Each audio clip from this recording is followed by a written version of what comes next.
Sotuvchilarga e'tibor berishimiz kerak. Inson chiqazayotgan mahsulotiga uверенный bo'ladigan bo'lsa, aka mana yoqmasa bir so'm pul to'lamaysiz.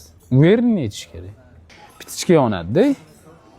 Mahsulotni yeganimdan keyin yoqmasa bir so'm pul to'lamas ekanman. Ya'ni imkoniyat bor ekan. Demak, yeb ko'rsam bo'lar ekan. Etolmayapmiz-ku. Yegan odamlarni yoqmasa pul to'lamasdan chiqib, siz yeb ko'ring deyilyapti bu yerda. Yeb bo'lganingizdan keyin yoqmaysiz deyilmayapti. Mana shu narsani ham etolmayapmiz-da hozir. Etishga duxi ham yo'q-da, uchinchi restoranda. Demak, biz mahsulotimizga ishonmaganimizdan keyin mijozlarga ham u gapni gapira olmaymiz.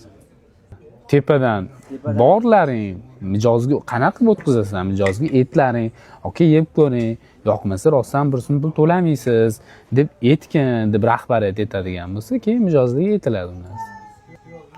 Miyada yo'q, o'zini miyasida, chunki o'zi chiqazayotgan mahsulotiga o'zingiz ishonch yo'q. Ishonch komil emas hammaga yoqishiga.